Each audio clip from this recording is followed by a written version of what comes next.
Buenas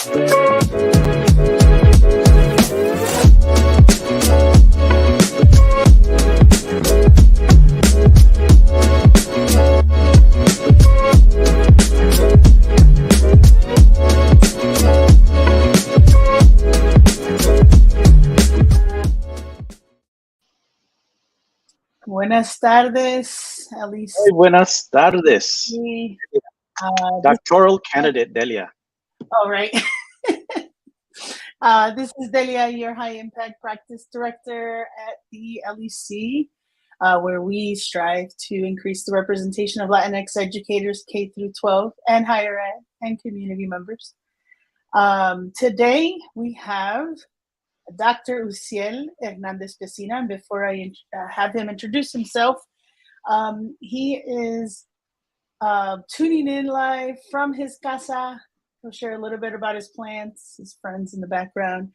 But yes, he is a new member of the LEC team. If y'all read your newsletters and have seen some social media posts, so he's here to share his leadership journey and what his goals are in his new role. So Uzziel, tell us about yourself.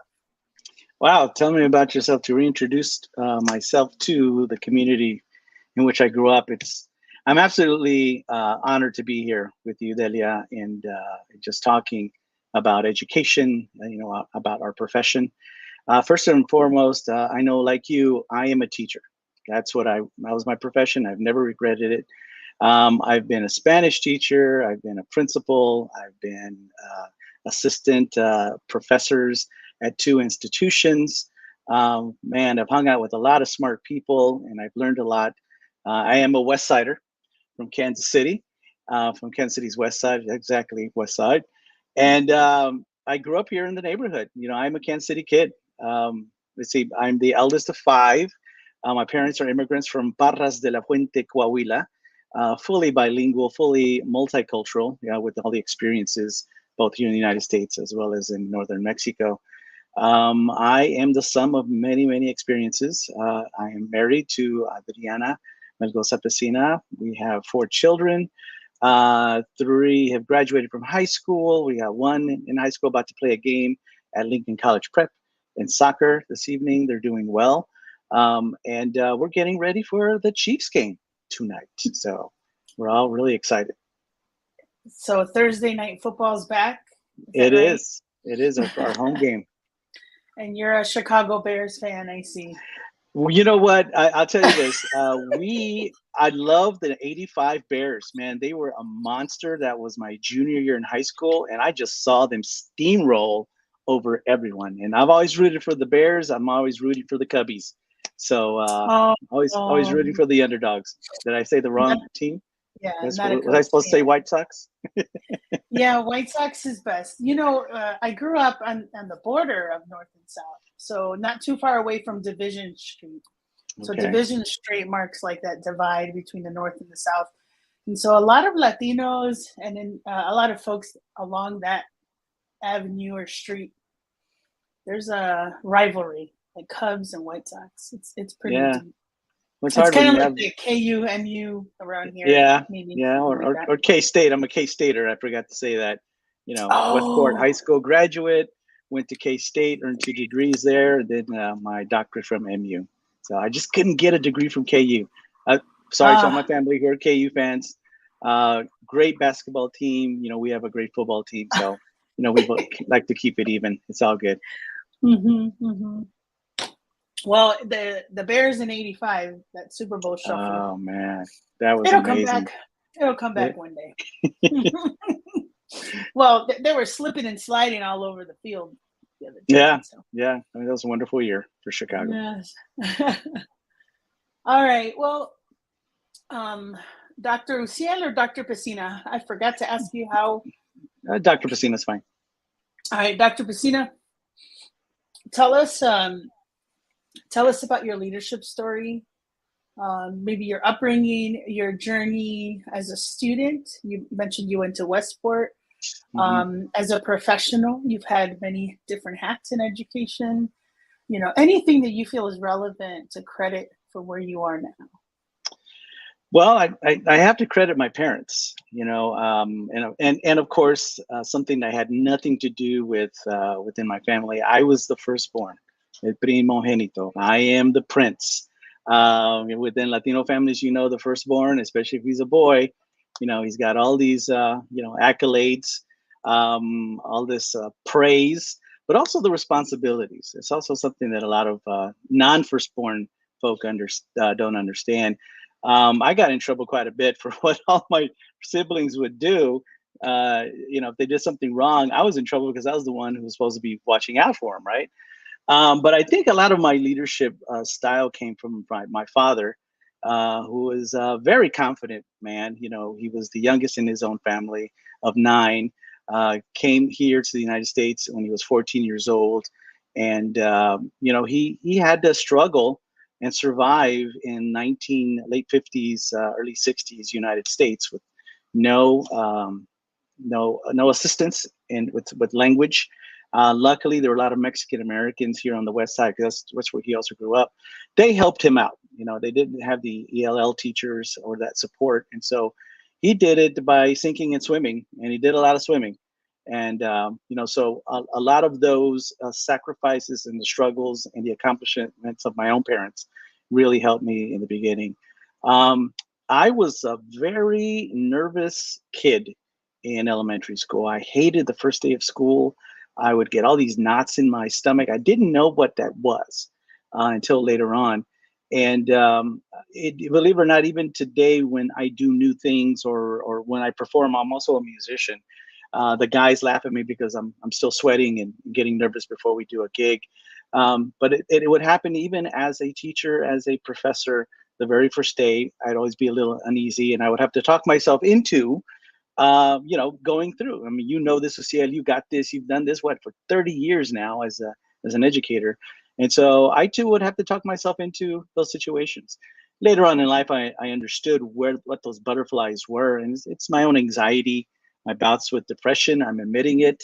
Many of us go through it, but we have ways of coping. And that was something that I went through all through, elementary school, high school. And then leadership. I had teachers who believed in this Mexican kid off the West Side. As a sixth grader, seventh grader, eighth grader, I became, the top student at Westport Junior. Someone noticed that I had really good grades in ninth grade and said, "Wow, Ciel, if you keep on doing this, you might become valedictorian." I went, "What's that?" I had no idea what a valedictorian was, but I did my work because that's what I was told to. Remember, Mexican family, immigrant family, you do what you're told, and so that's why I got good grades, because my teacher told me to do so. Um, and so, yeah, I graduated from Westport High School in 1986 as its valedictorian. I thought I knew everything. Went to Manhattan, Kansas at K-State, and man, I got a big old slice of humble pie. Everybody else were valedictorians and salutatorians, top 10% of their classes, and it was a whole new experience for me. So there was a lot of learning going on, and a lot of unlearning, relearning, and that's how I made it through, Kansas State University, my first degree. I didn't have mentors, and that's something that I, even reflecting upon today. There weren't a lot of Latino teachers. There weren't a lot of Latino professors. There were a few, but I didn't have that network like we have today, which I'm very proud of Latino mentorship within our profession or within the professional fields within the Kansas City area in the region. And it was just hitting and missing. I will be honest with you, and I tell many of my in many of my speeches, I'm here because of Black women. I'm here because of white women. I'm here because of mostly white and Black and male white professors, because I didn't have many of those role models among the Latino community in the level of higher education. And so I made it because of all that support, people believing in me and pushing me through, seeing something in me that I didn't see in myself. Later on, we had the Guadalupe Center that I worked for. My mentors, Gilbert Guerrero, Chris Medina leading the center at the time, just giving this 27-year-old kid the opportunity to become a principal. And that's rare. I barely had a master's degree, and I was leading a school. But I learned a lot. I failed a lot. I failed forward, but I kept on going. People saw something in me when I left 10 years after Guadalupe Center, and I went to University of Central Missouri. I cut my teeth there as a young professor. I had no idea what the heck I was doing as a professor. I didn't know the responsibilities. Once again, all those mentors that I didn't have, but I learned. There were a lot of caring professors and colleagues there at UCM, a lot of wonderful people that I still call my friends today. And my younger brother went to UCM, and he got his degree, got to hang out with him a little bit and help him through. And then my former professors called me and let me know, and they asked me to apply for a position at UMKC, School of Education and Leadership. And that's where that's where I was for the last 15 years. And it's going through different positions, different opportunities, learning different roles that has got me here today, and full of all this knowledge and experience that I'm using today as a brand new employee of the Latinx Education Collaborative. Nice. And I'm sticking to it. Talk a little more about that. So, what are you doing at the LEC? What's your new role? What are you? I am doing what I love, which is research. I've done research for the team in Latinx recruitment, for teaching, retention, statistics, a lot of data, and a lot of information that we are going to use as we finalize a plan to really make an impact here in Kansas City among Latinx teachers. And we're looking, from middle school through high school, getting candidates into college, schools of education, and of course, helping them through to finish, because as you well know, it isn't easy being a teacher. I'm going to be a teacher. You say it, but then when you start, taking the courses, there's a lot of gen eds you have to take. There's a lot that goes in between freshman year and your senior year, in addition to the exams that one has to take to get their certifications. One thing to get your degree, it's another to be a certified teacher. And so I have much of those contacts, those experiences when I was an assistant teaching professor at UMKC. A lot of friends at DESE. I'm going to make friends at the Kansas Department of Education because I was mostly connected with Missouri. But luckily, we have that reciprocal relationship between both states. And so anyone coming from Kansas earning a degree in Kansas can apply for certification in Missouri, and vice versa. Well, and I like how you say, well, we're going to make friends. We're going to make friends. I mean, that's something I've realized over the years, that I've been a conduit. Now, you know how people ask, Lord, what am I here for? What am I here to do? Right. And I've come to realize that because I come from the community, I know a lot of folk. I try to build bridges. As a musician, the same thing. I try not to mess up gigs, because then you won't be called back, right? So it's always about building relationships and realizing at some point we may need each other. You may need me in my services. I may need you. And so what we do is, and we're teachers, leaders build relationships, they maintain them, and that's how we grow other leaders within our schools. Absolutely. Oh man, well, thank you for sharing that journey all the way from, the valedictorian, someone believing in you. I think that's very nice to elevate. Who was that person? Do you remember their name? Oh man, Miss Webb in 6th grade, Miss Jones in 5th grade. I had Miss Cato, all Black women in middle school who encouraged me to go through to student council. I had George Garcia, who was the former superintendent here in Kansas City, who actually recruited me when I was up at K-State, but he didn't stay long enough and he went to Brownsville. But he really wanted me to work for KCPS, and I did for a little bit. And then Guadalupe Center started their alternative school, and then that's why I went to Guadalupe Center, and that's where I stayed at Alta Vista High School. But it's just a series of different people, once again, within my life, friends, people who would see the talent in me. I also have a big mouth. I'm a Leo. My kids laugh at me, Dad, you're just being Leo again. And but I like to make friends. I think we get a lot further when we have the honey that we attract with other folk.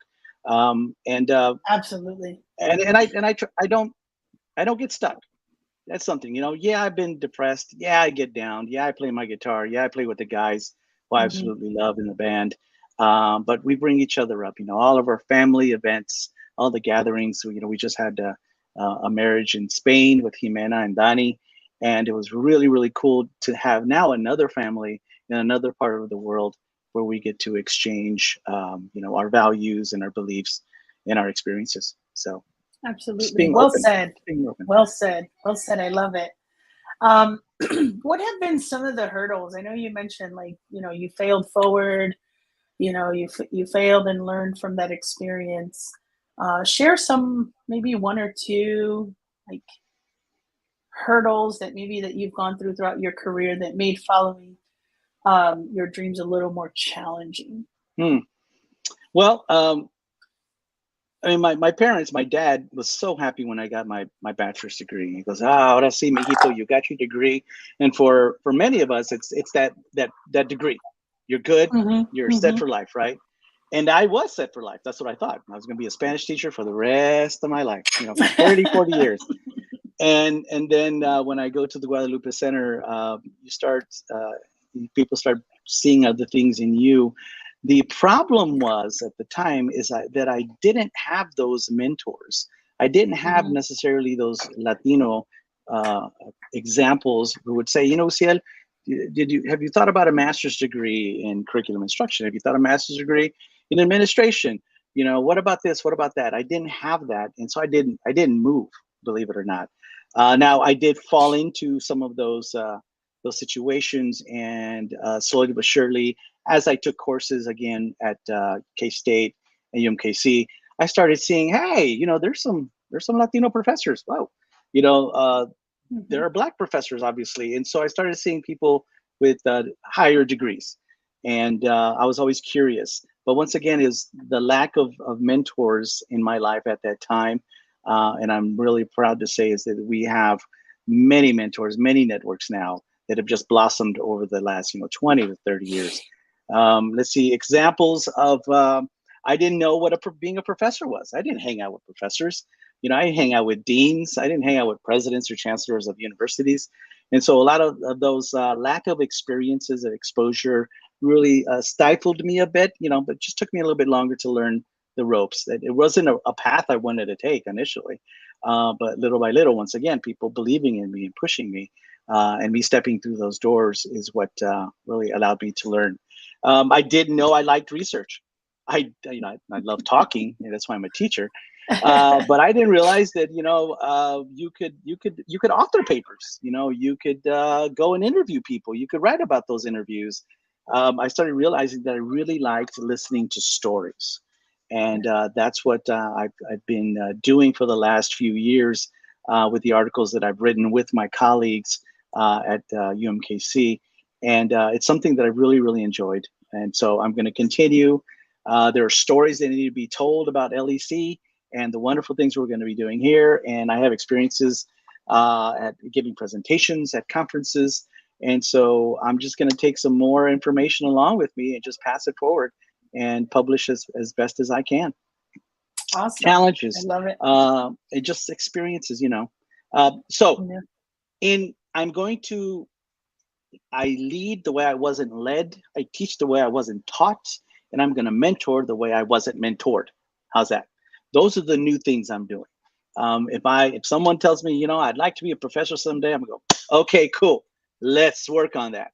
Let me tell you what I've learned over these years and what we need to do to become a tenured professor, a professor who's going to be doing research at an institution, whichever institution you choose. But there is a process.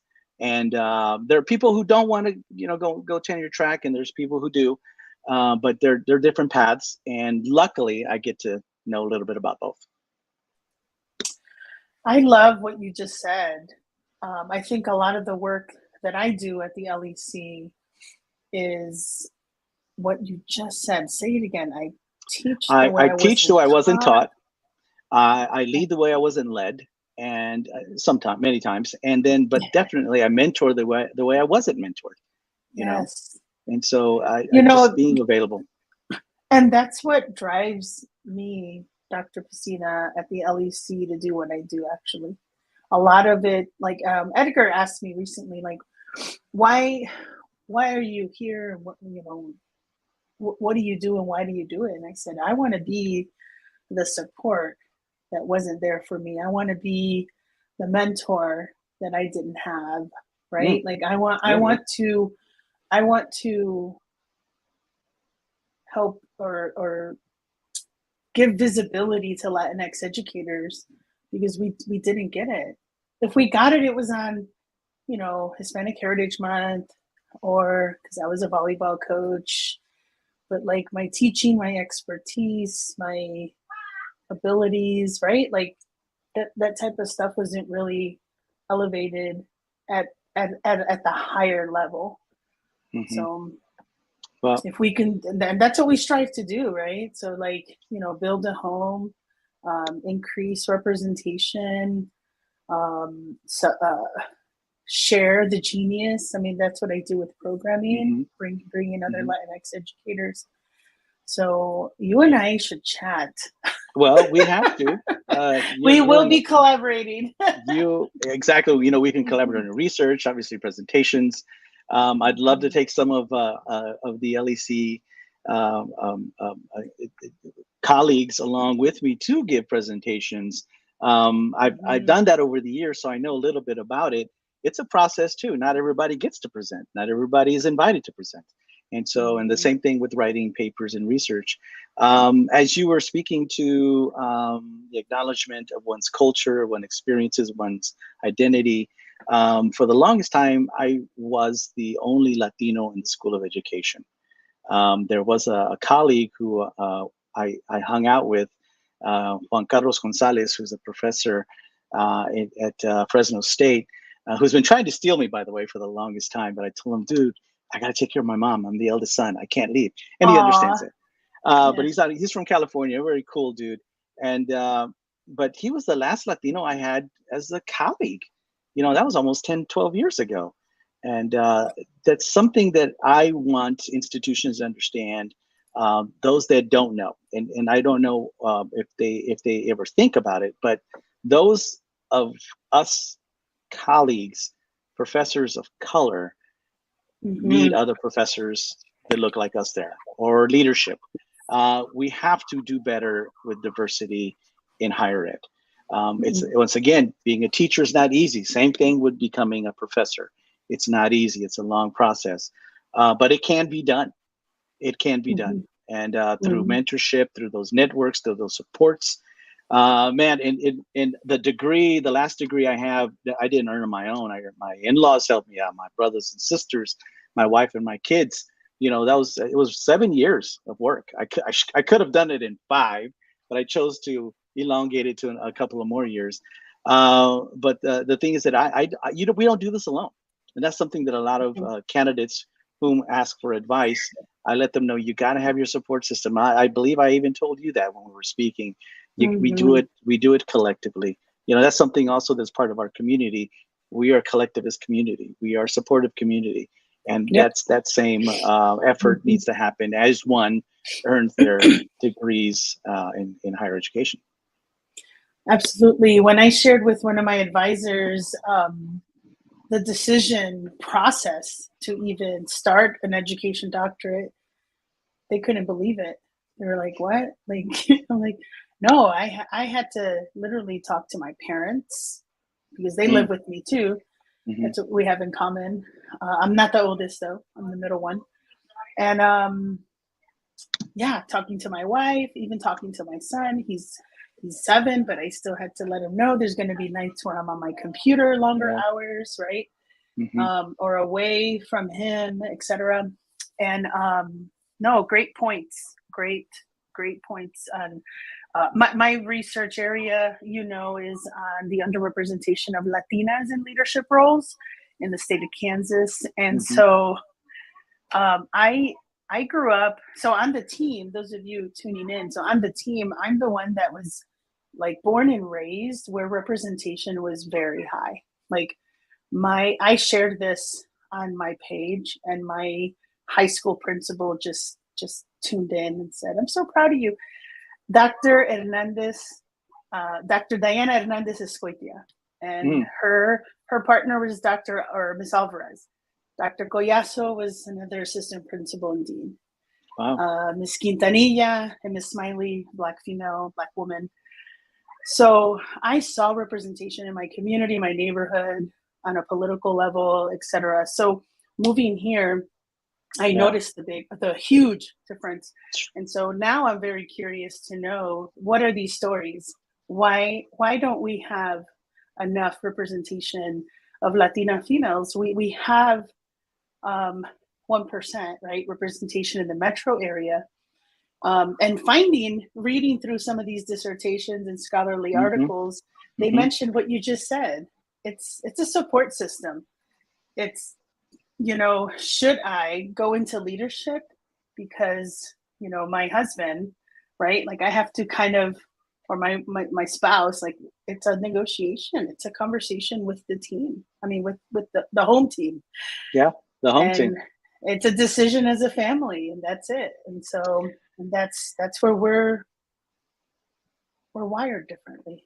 Yeah, I mean, and we will be, with your dissertation, of course, in the research and scholarly articles that you're reading, you're finding out that it also can be lonely in those Very spaces. Lonely. Yes. Many times I would tell my students, in leadership classes and in my diversity classes, I go, guess how many Latinos were in the state commission meetings when I would go down to Jeff City? And they're like, 5, 4? I go, no, 1. Me. I was the only one walking in. And I, once again, I had to beef myself up and say, hey, you know what? You got this. You got this. You're walking in. You have the degrees, just like everybody else. You have the experience, just like everybody else. But you also have something extra. You have something that they don't know. But that's also something that I realized, that I don't know everybody's story, and we won't know until we get to know each other. And I've made some really good friends, some güeros from Middle Missouri, who are all education minded. And some of us went through the same cohort at MU. Can you believe I went to hunt for the very first time in my life? The year before COVID, me and Luis Enrique went to Middle Missouri, and one of my colleagues invited us to go hunt deer. And that was the craziest thing I've ever done. Cold as hell. We had weapons. I'm a former soldier too. I forgot to tell everybody that. That I'm a vet, and so I know how to shoot. But man, it was just exciting, something new. And I told my colleague, I go, dude, I love the beef jerky. I mean, the deer jerky you bring. We would exchange tamales, and we would do an exchange of food. And I said, dude, how do you do all this? And he invited me. We were going to have to field dress a deer if we had to, if we got one, and of course share in the bounties. But that's all something new, and that's something that I wanted my students, and of course the teachers that I would leave, always be open to learning something new. Always be learning to improve yourself. As the teacher, as the AP, as the instructional coach, and definitely as the lead principal, because we are the lead learners. We as leaders are the lead learners, and we cannot stop learning because we have folks that we're in charge of and responsible for, and they look to us as that learned leader, right? So absolutely, I love that. Always learning. My little quote on LinkedIn is, to teach is to learn twice. And I say thrice and quadruple. You're always learning. Oh, and some of the greatest lessons we get Joaquin are from our failures. I was just talking about him. Unfortunately, we heard something happened at North Kansas City High School today. There was an active shooter situation. Joaquin, I hope you and your family and the students you serve and the community you serve there are well in North Kansas City. It's a great high school. I've helped some of the teacher leaders there become administrators. And Joaquin Cuni I was his first boss. I remember he'd always call me Jefe. He's the coolest Chileno I know. Oh, good news. He said, we are safe. False alarm. That was great. Good. Always scary. Suspiro, yes. While we're here on comments, when I shared, I said, because I had an anniversary with Chato. We just had our quinceañera of knowing each other. So with your post, I said, I've heard many West Side stories about Dr. Uzziel Pecina, and I look forward to working alongside you. And I just want to shout you out. Emily Timon Brown, principal at, come on, help me out. Brookside. Thank you. Brookside. She just said legend. Legend. One word. Yes, I love it. Oh my. Mr. Bennett, but his name is Pop Freeling on Facebook, but it's Yeah. Dr. David Bennett. Mr. David Bennett. He said, Uzzi is a wise and loving human who understands education in our area better than anyone. Oh, please. I'm still learning. He was an educator there at Alta Vista too. Yes. Once I again, met him. Oh, sorry. Go ahead. Yeah, no. We're just what is it? A caring and engaged individual with the kids. Yes, I he is. remember that. He went to Harmon after Alta Mm-hmm. Vista. He went straight to Harmon, and we got to work together for a few years. And he shows up to our book clubs. You know, he's always Oh, that's learning great. for sure.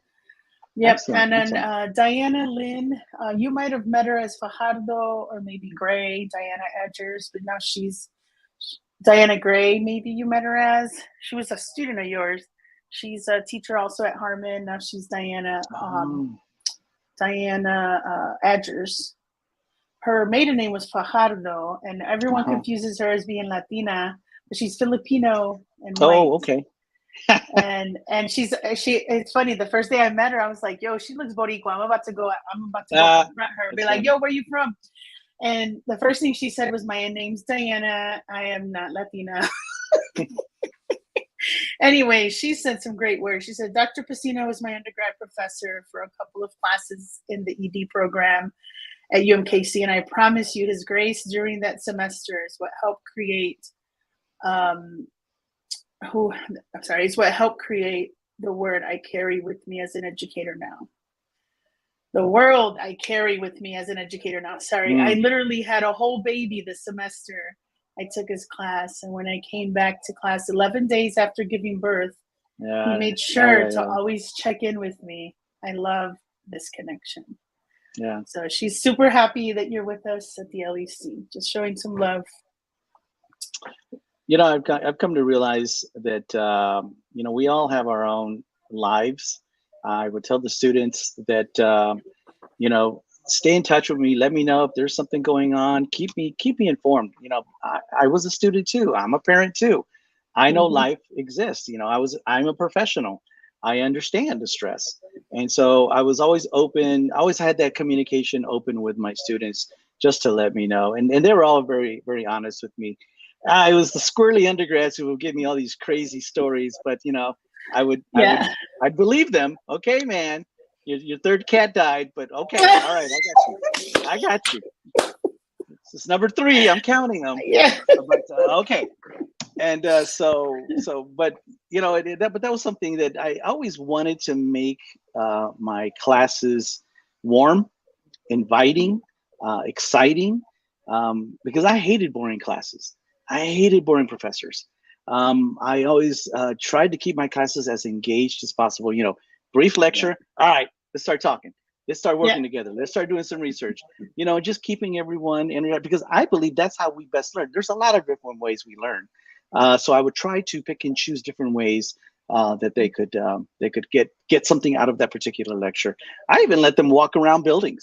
You know, one day we were talking about disabilities. And I said, all right, students, you guys have these set of questions. Go look around. How good is this institution with disabilities? And so they would walk around and, take some notes, and then they would come back and, give a report. That's nice. It's just That's good teaching, just like a field, techniques. like a little field experiment. Right then and there. And I'm also going to say it's probably because you were wanting to be the teacher you didn't have. Yeah, yes. Exactly. Well, here's of course I Yvonne. I would steal stuff from other teachers too. That's something else about teachers. We love to steal and borrow and beg, and that's okay. If it helps the students, we do it. Right. Ivan Ramirez has been following me forever. That dude, I can't shake. I met him in Warrensburg, Missouri, as an undergrad. He was his family lived next to the office assistant of the office at UCM, and she Marie, Anne Marie, I believe is her name. She said, I need you to meet this family, the Ramirez family, especially I think the eldest son, Ivan. He's interested about going to school, blah, blah, blah, blah, blah. And we met, and Ivan finishes his master's degree at UCM. He comes to Kansas City, is homeless, needs a job, needs a place to stay. I'm just kidding. But we would meet and we would talk, and he were talking about his dreams and his experiences. And then he comes to, he goes to JCC, and then he comes to UMKC. He gets the job there with Avanzando and does this amazing work there. I kid you not, all the work that he did in 1 year, for some reason, I thought it had been done in 3 years. He had done so much for Avanzando in the 1 year he was there. I kid you not, he could have done it in 3. He's that dedicated. Ivan is a monster. He's a dynamo. How's that? He's a dynamo. And so I'm also glad. I'm actually following him. I found out Ivan was working with you all, and I go, you know what? Ivan works there. He should be okay. I'm gonna go try it. That's awesome. You're like, you know what? He's been following me, and now you're like, no, I've been following him. I love it. No, he's super driven as well. Such an asset. I love our team. I'd have to agree.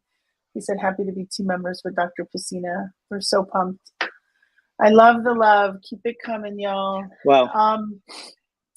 Let's move on. Oh, sorry. Yes. Did you want to say something else? No. Just had a call. Sure? Go ahead. Oh, okay. Go ahead. So as a Latino in higher ed, what struggles are unique to your landscape, and how did you overcome them? So that during that time, you spent how many years at UMKC? 15 at UMKC, 5 at UCM, so 20 total. So for those that might tune in now or later, what struggles are unique to that landscape, and how did you work to overcome them? Being the only Latino is not cool at all. Of course, I would find those colleagues that I could bond with. Many of them were not Latino. I did have some Black colleagues, some colleagues from different nations. Of course, one of my good friends is Yang Kung Yao, a Chinese professor who immigrated to the United States, earned his degrees here, and was on my dissertation committee, and still a very, very close friend. Man, it's just getting to know people who want to support you. Once again, the people who want to see you win will help you win. That's a quote from Steve Harvey that I like using. And as soon as I saw that, I go, man, he's absolutely right. And that's the same thing we do. If we see someone who has the talent and the skills, then man, we're going to do 150% to help that person succeed. I'm blessed that there are a lot of folk who saw that in me, but still it's kind of lonely, being the only one. I wish my network of Latino professors would have been bigger, but I didn't know where to begin. It wasn't until I started going to conferences, the HACU conference, the Hispanic Association of Colleges and Universities. Man, and it was when I was earning my degree, my doctorate, and I would see Presidente Ramirez, Chancellor Rodriguez, Dr. Chavez, and I'm like, wow, that's cool, man. I can, once again, I could be this. I can be what I see. And that's the whole thing that we need to remember, is that we have to be there so that others can see that it's possible. We have to have Latino professors, Latinx professors on campus, so that we can aspire to become those professors, to be inspired by them, and to reach those goals. It's not easy. It's tough. It's a different pace. University, there's a lot of rules. There's a lot of procedures you have to go through. You just can't make things happen like we do at LEC. We just talk to Edgar and Susana, and boom, okay, make it happen. Well, there's a process, and it's something that I would have to get used to, but it's all part of the learning. There's still kind of a process. We just had a conversation about the Latinx Educator Award. No, I'm kidding. No, but I know what you mean. Like it's, I actually had this conversation with Marta Silva the other day, and it's exhausting. It can be. It's exhausting to want to do what's best for our babies. Like, and when we center or focus on, Black and brown kids, like all kids benefit. All kids. Like when I remember when like multilingual or multilingual learning or ESL, right, Mm-hmm. methods and approaches. When folks were pushing that out, I think it's called PSYOP, Yeah.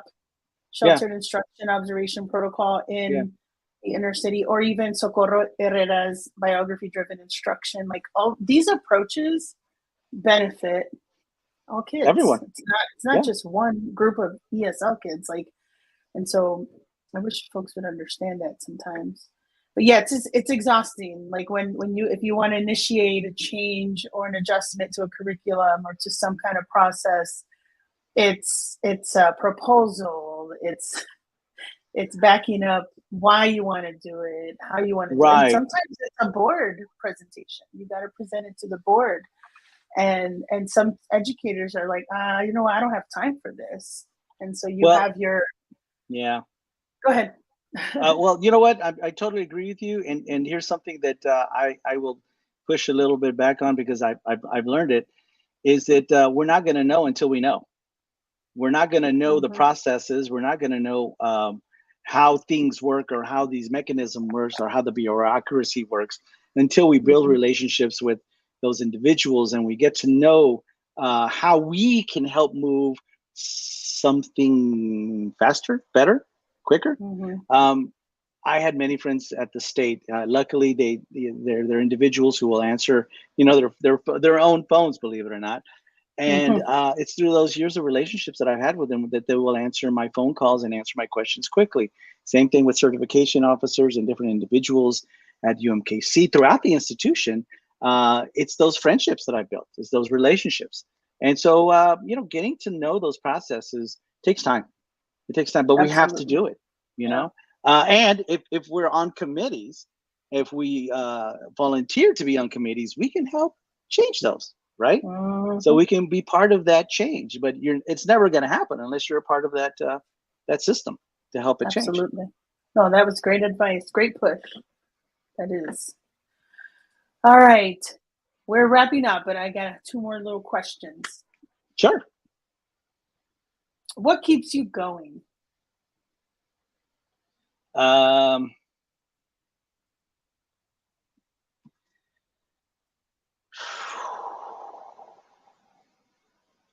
not done. When I was looking to move on from academia, I realized there is so much more that I have to give. There's so much that I've learned. There's so much more that I can profess. Eventually, I'd like to go back and teach as an adjunct instructor with whatever institution would invite me later on, as I, of course, settle down with LEC. It's just knowing that I don't know everything. There's still so much that I need to know. And I'm always curious. When I went to Spain, man, I was just learning all this new information. I tell my students, yeah, I'm Latino, yeah, I'm Mexicano, Mexican American. I go, but I don't know everything about Mexico. I don't know everything about Latin America. I'm still learning from my Boricua friends, from my Dominican friends, from my friends from Central and South America. And of course, the different many regions of Mexico. I know some of it, but I don't know it all. It's just realizing that I still have breath in me and time to learn. And with that, that knowledge I can share with my own family.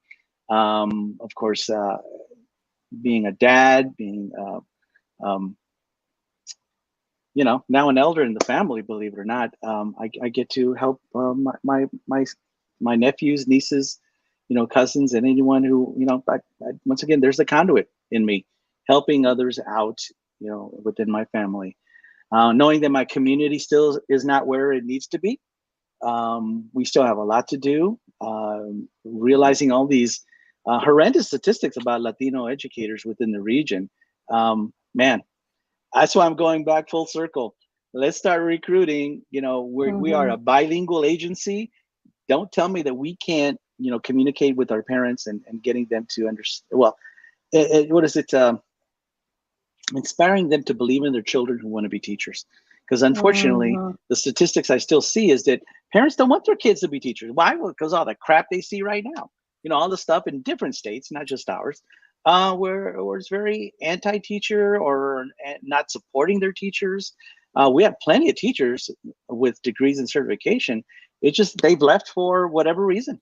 And many of it is, they have their own personal reasons, but we have them there. How are we going to keep the teachers, the new teachers are coming in those positions? And so what we're going to do is to prepare Latino teachers, Latinx teachers for service. But it will be up to institutions, districts and schools and administrators, and I will personally put it on them. How are you going to retain these folks that we're helping you get? It's one thing to get you there into that building and into that school district. How are you going to keep them? And I will hold them accountable. And doggone it, they know it's Dr. Pecina who knows leadership and has worked on preparing superintendents. What are you going to do to keep the folk there? Not just the Latinos. If you do right by, of course, teachers of color, you're going to do right by everyone, because we need to be represented too in schools at all different levels. Yes. So you got me preaching again. That's the Baptist. Oh, well, you had my brain going in so many directions. Like, thank you. Thank you for sharing all of that. And I'm excited, so excited to have you on the team, even more because of what you just shared. Seriously. Well, I'm excited to be part of the team. Wow. I'm so thankful. It's a breath of fresh air. Your leadership has hired some of the smartest Latinx young people, kids, in you this too, organization. you're young. I'm still young, but I'm like the abuelito now. I can't believe that. Gilbert Guerrero said someday you're going to be the elder, and doggone it, here I am. It's really nice to be among very smart individuals. And that's what I know Edgar is doing. He's surrounding himself with very smart individuals. It's us. And I told them, dude, you remind me of me when I was a young principal. I had my dream team. I hired the best teachers I knew. I would actually steal them, and I don't like saying that, but I will actually acquire through relationships now some of the top teachers in alternative education. And that's how we led our school, by the best. That's awesome. I love it. Well, thank you. Thank you for saying we're smart. Talented. Open to learning. Oh, man. You alluded a little bit to this earlier when I read Diana's comment. But if you had one thing that you wanted everyone that you've served, right? I think you mentioned you've trained superintendents, you've trained leaders, you want to hold them accountable, right? But if there's one thing that you wanted everyone that you have helped along the way to walk away with, what would that be? I'm still here. And they know that. And I told them that I will always be your professor. And I remember they always nodded, and they're holding me accountable to it. I will always be your professor. We will always be here for you. I will be your mentor. I will be your colleague, because we're in this work together. We're in la lucha, juntos. We're in this struggle together, and I have to walk my walk. If I say I'm going to be there for you, then I must be there for you. So all of my former students who are now leaders, I'm here, available. I now represent the Latinx Education Collaborative. There's a lot of wonderful things that the organization is doing at many different levels. And so give us the opportunity to come to your school district to help you create a grow your own Latinx teacher pipeline. Now, we're not going to refuse to help any other kids or families or communities who want to become teachers, but I believe we have the supports to help young people become those educators that they're with their dreams and becoming one. Because both you and I know that it's not easy to become a teacher, and not everyone should become a teacher. It's something you have to realize early, and that's something that we'd like to do, is get young people to understand, you know what, teaching might not be it, and that's okay. You're figuring it out now before you go on to college, and then and of course waste time and money. We want to attract the best, and we're going to train the best, and we'll prepare them and get them ready for service in our communities. Absolutely. I can't wait as you continue to inspire the hearts and minds of people, young people, to consider teaching as a career. I love that. Thank you so much. Yeah, you're more than welcome. Thank you for inviting me for this talk. Yes. Let's do it again. At least For sure, we will. We'll have you. Maybe you can do an Ask an Educator and interview a future prospective educator. You can have this space. I share this. Oh. I don't know if I'm smart enough. Ours. You got this. LEC community, thank you for tuning in. Remember, this is every Thursday, Ask an Educator. Also, remember to register for Evolucion. It is in the chat, and I'm going to pin it right here so that y'all can remember. Have a great rest of your evening. Dr. Pecina, I'm going to head out to the Brick. There's a TFA happy hour going on, so I'll be there in about 30 minutes. Oh, yeah? Okay. Are you stopping by? No? Yes? I got to get ready for the game. I got to make my famous wings. Got to go make my famous wings. All right. Peace out, fam. All right. Take care. Thank you so much. Muchas gracias. Go Chiefs. Yes.